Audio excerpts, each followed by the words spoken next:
Good morning, friends. We are on Chapter 5, Puddleglum. Jill was asleep.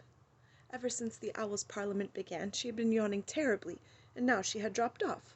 She was not at all pleased at being waked again, and at finding herself lying on bare boards in a dusty belfry sort of place, completely dark and almost completely full of owls. She was even less pleased when she heard that they had to set off for somewhere else, and not apparently for bed, on the Owl's back. "Oh, come on, Pole, buck up," said Scrub's voice. "After all, it is an adventure." "I'm sick of adventures," said Jill crossly. She did, however, consent to climb on to Glimfeather's back, and was thoroughly waked up for a while by the unexpected coldness of the air when he flew out with her into the night. The moon had disappeared, and there were no stars. Far behind her she could see a single lighted window well above the ground, doubtless in one of the towers of Cair Paravel. It made her long to be back in that delightful bedroom, snug in bed, watching the firelight on the walls. She put her hands under her cloak and wrapped it tightly round her. It was uncanny to hear two voices in the dark air a little distance away. Scrub and his owl were talking to one another. "He doesn't sound tired," thought Jill. She did not realize that he had been on great adventures in that world before, and that the Narnian air was bringing back to him a strength he had won when he sailed the eastern seas with King Caspian. Jill had to pinch herself to keep awake, for she knew that if she dozed on Glimfeather's back she would probably fall off. When at last the two owls ended their flight, she climbed stiffly off Glimfeather and found herself on flat ground. A chilly wind was blowing, and they appeared to be in a place without trees. "To-woo, to-woo," Glimfeather was calling. "Wake up, Puddleglum, wake up! It is on the lion's business." For a long time there was no reply. Then, a long way off, a dim light appeared and began to come nearer. With it came a voice. "Owls, ahoy!" it said. "What is it? Is the king dead? Has an enemy landed in Narnia? Is it a flood? Or dragons?"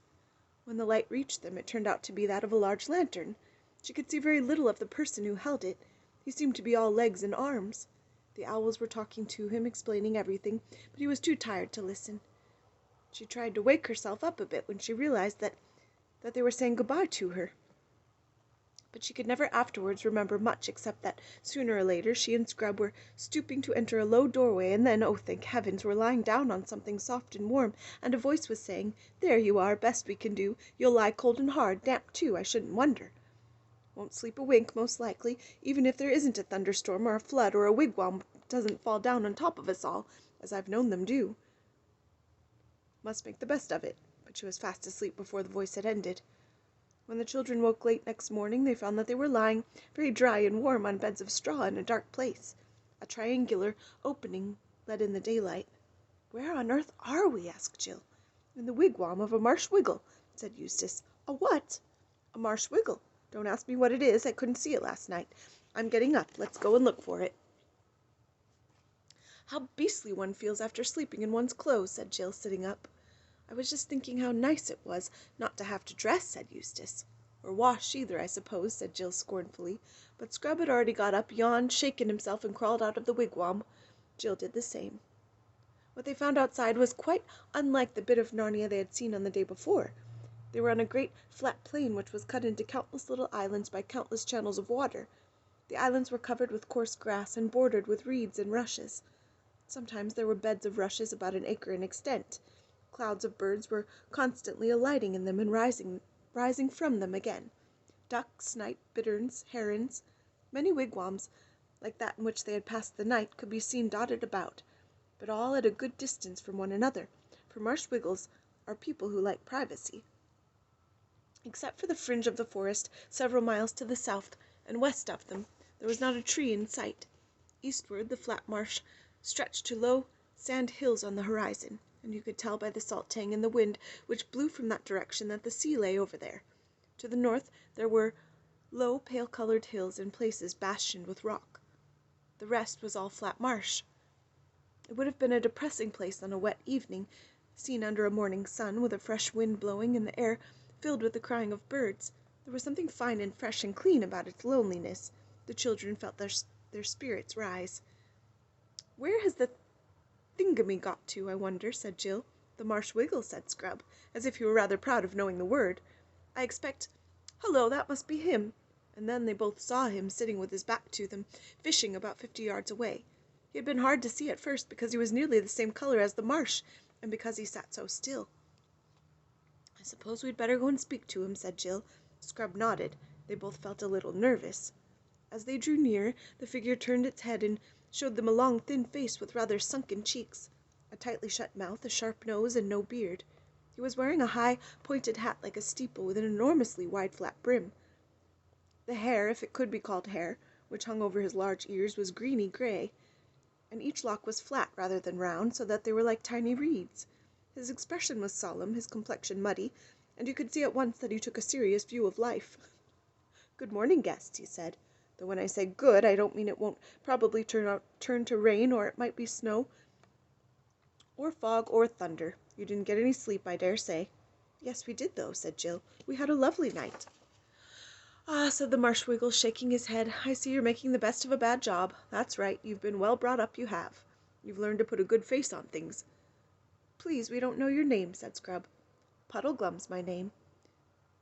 But it doesn't matter if you forget it. I can always tell you again." The children sat down on each side of him.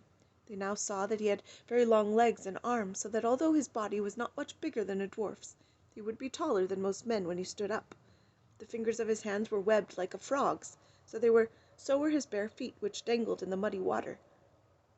He was dressed in earth-colored clothes that hung loose about him. "I'm trying to catch a few eels to make an eel stew for our dinner," said Puddleglum. "Though I shouldn't wonder if I didn't get any, and you won't like them much if I do." "Why not?" asked Scrub. "Why, it's not in reason that you should like our sort of victuals, though I've no doubt you'll put a bold face on it. All the same, while I am a-catching them, if you two could try to light the fire, no harm trying, the wood's behind the wigwam. It may be wet. You could light it inside the wigwam, and then you'd get all the smoke in our eyes. Or you could light it outside, and then the rain would come and put it out. Here's my tinder box. You won't know how to use it, I expect." But Scrub had learned that sort of thing on his last adventure. The children ran back together to the wigwam, found the wood, which was perfectly dry, and succeeded in lighting a fire with rather less than the usual difficulty. Then Scrub sat and took care of it, while Jill went and had some sort of wash, not a very nice one, in the nearest channel. After that she saw to the fire, and he had a wash. Both felt a good deal fresher, but very hungry. Presently the Marsh Wiggle joined them. In spite of his expectation of catching no eels, he had a dozen or so, which he had already skinned and cleaned. He put a big pot on, mending the fire, and lit his pipe. Marsh Wiggle smoked a very strange, heavy sort of tobacco. Some people say they mix it with mud. And the children noticed the smoke from Puddleglum's pipe hardly rose in the air at all. It trickled out of the bowl and downwards, and drifted along the ground like a mist. It was very black, and set Scrub coughing. "Now," said Puddleglum, "these eels will take a mortal long time to cook, and either of you might faint with hunger before they're done. I knew a little girl, but I'd better not tell you that story. It might lower your spirits, and that's a thing I never do. So to keep your minds off your hunger, we may as well talk about our plans." "Yes, do let," said Jill. "Can you help us to find Prince Rylin?" "Prince Rilian." The Marsh Wiggle sucked in his cheeks till they were hollower than you would have thought possible. "Well, I don't know that you'd call it help," he said. "I don't know that anyone can exactly help. It stands to reason they're not likely to get very far on a journey to the north, not at this time of year, with the winter coming on soon and all. And an early winter, too, by the looks of things. But you mustn't let that make you downhearted. Very likely, with enemies and mountains and rivers to cross and losing our way, and next to nothing to eat and sore feet, we'll hardly notice the weather. If we don't get far enough to do any good, we may get far enough not to get back in a hurry." Both children noticed that he said "we" and not "you," and both exclaimed at the same moment, "Are you coming with us?" "Oh, yes, I'm coming, of course. Might as well, you see. I don't suppose we shall ever see the king back in Narnia, now that he's once set off for foreign parts, and he had a nasty cough when he left. Then there's Trumpkin. He's failing fast, and you'll find there'll have been a bad harvest after this terrible dry summer, and I shouldn't wonder if some enemy attacked us, mark my words." "And how shall we start?" said Scrub. "Well," said the Marsh Wiggle very slowly, "all the others who ever went looking for Prince Rilian started from that same fountain where the Lord Drinian saw the lady. They went north mostly. As none of them ever came back, I can't exactly say how they got on." "We've got to start by finding a ruined city of giants," said Jill. "Aslan said so." "Got to start by finding it, have we?" answered Puddleglum. "Not allowed to start by looking for it, I suppose. "That's what I meant, of course," said Jill. "And then, when we found it—" "Yes, when," said Puddleglum, very dryly. "Doesn't anyone know where it is?" asked Scrub. "I don't know about anyone," said Puddleglum. "And I won't say I haven't heard of that ruined city. You wouldn't start from the fountain, though. You'd have to go across Ettonsmoor. That's where the ruined city is, if it's anywhere. But I've been as far in that direction as most people, and I've never got to any ruins, so I won't deceive you." "Where's Ettonsmoor?" said Scrub. "Look over there northward," said Puddleglum, pointing with his pipe. "See those hills and bits of cliff? That's the beginning of Ettonsmoor. But there's a river between it and us, the river Shribble. No bridges, of course." "I suppose we can ford it, though," said Scrub. "Well, it has been forded," admitted the Marsh Wiggle. "Perhaps we shall meet people in Ettonsmoor who can tell us the way," said Jill. "You're right about meeting people," said Puddleglum. "What sort of people live there?" she asked. "It's not for me to say. They aren't all right in their own way," answered Puddleglum, "if you like their way." "Yes, but what are they?" pressed Jill. "There are so many queer creatures in this country. I mean, are they animals or birds or dwarves or what?" The Marsh Wiggle gave a long whistle. "Phew!" he said. "Don't you know? I thought the owls had told you. They're giants." Jill winced. She had never liked giants, even in books, and she had once met one in a nightmare. Then she saw Scrub's face, which had turned rather green, and thought to herself, "I bet he's in a worse funk than I am." That made her feel braver. "The king told me long ago," said Scrub, that time when I was with him at sea, that he'd jolly well beaten those giants in war and made them pay him tribute." "That's true enough," said Puddleglum. "They're at peace with us all right. As long as we stay on our side of the Shribble, they won't do us any harm. Over on their side, on the moor, still, there's always a chance. If we don't get near any of them, and if none of them forget themselves, and if we're not seen, or it's just possible, we might get a long way." "Look here," said Scrub, suddenly losing his temper, as people so easily do when they've been frightened. "I don't believe the whole thing can be half as bad as you're making it out, any more than the beds in the wigwam were hard or the wood was wet. I don't think Aslan would ever have sent us if there was so little chance as all that." He quite expected the Marsh Wiggle to give him an angry reply, but he only said, "That's the spirit, Scrub. That's the way to talk. Put a good face on it. But we all need to be very careful about our tempers, seeing all the hard times we shall have to get through together. What won't do to quarrel, you know. At any rate, don't begin it too soon. I know these expeditions usually end that way, knifing one another, I shouldn't wonder, before all's done, but the longer we can keep off it—" "Well, if you feel it so hopeless," interrupted Scrub, "I think you'd better stay behind. Pole and I can go on alone, can't we, Pole?" "Shut up and don't be an ass, Scrub," said Jill hastily, terrified lest the Marsh Wiggle should take him at his word. "Don't you lose heart, Pole," said Puddleglum. "I'm coming, sure and certain. I'm not going to lose an opportunity like this. It will do me good. They all say, I mean the other Wiggles say, that I'm too flighty, don't take life seriously enough. If they've said it once, they've said it 1,000 times. Puddleglum, they've said, you're altogether too full of bowbants and bounce and high spirits. You've got to learn that life isn't all fricasseed frogs and eel pie. You want something to sober you down a bit. We're only saying it for your own good, Puddleglum.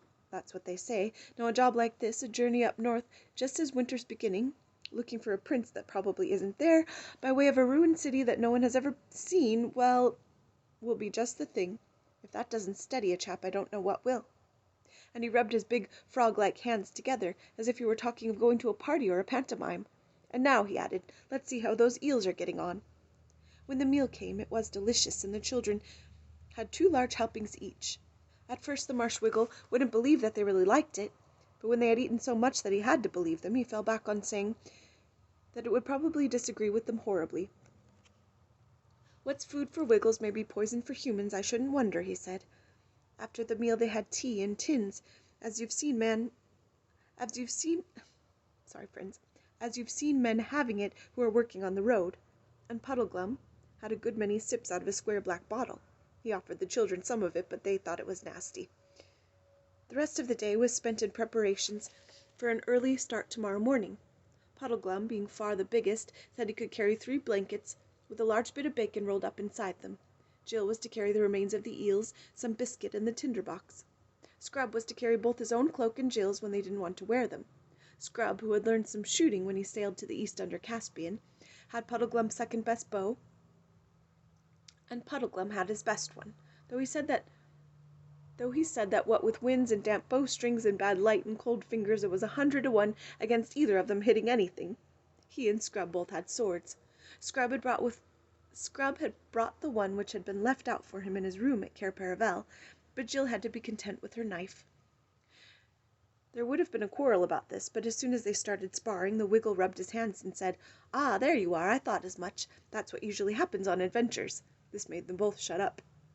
All three went to bed early in the wigwam. This time the children really had a rather bad night. That was because Puddleglum, after saying, "You better try for some sleep, you two, not that I suppose any of us will close an eye tonight," instantly went off in such a loud continuous snore that when Jill at last got to sleep she dreamed all night about road drills and waterfalls, and being in express trains and tunnels. Have a good day, friends.